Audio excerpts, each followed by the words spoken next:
ஆந்திர மாநிலம் திருப்பதி அருகே அம்மனுக்கு திருஷ்டி கழிப்பதற்கு முன் அருள் வந்தாடிய நபர் திடீர் மாரடைப்பால் உயிரிழந்தார். அந்த காட்சியை பார்க்கலாம்.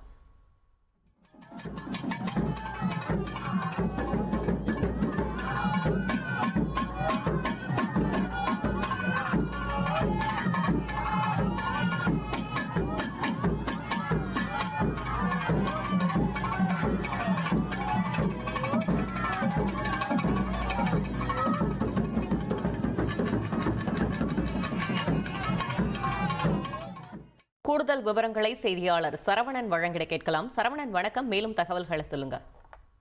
ஆந்திர மாநிலம் மற்றும் தெலுங்கானா மாநிலங்களில் கோடை மாதங்களில் இங்கு கங்கை அம்மன், காவா அம்மன் திருவிழாக்கள் நடைபெறுவது வழக்கம்.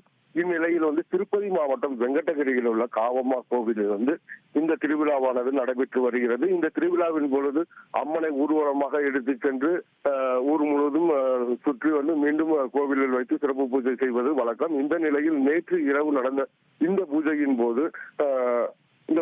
போது சோபன் பாபு என்பவர் அந்த சுவாமிக்கு திருஷ்டி கழிப்பதற்காக கையில் பூசணியுடன் வந்தார். வந்த பொழுது அவருக்கு அருள் சாமி ஆட்டம் ஆடினார். ஆடிய சிறிது நேரத்திலேயே மயங்கிய கீழே விழுந்த நிலையில் அவரை உடனடியாக அருகில் உள்ள மருத்துவமனைக்கு அழைத்து எடுத்துச் சென்றனர். அங்கு பரிசோதனை செய்த டாக்டர் அவர் ஏற்கனவே உயிரிழந்து விட்டதாக மருத்துவர் அறிவித்தார். இதனைத் தொடர்ந்து அவரை பிரேத பரிசோதனைக்காக அரசு மருத்துவமனைக்கு அனுப்பி வைக்கப்பட்டுள்ளது.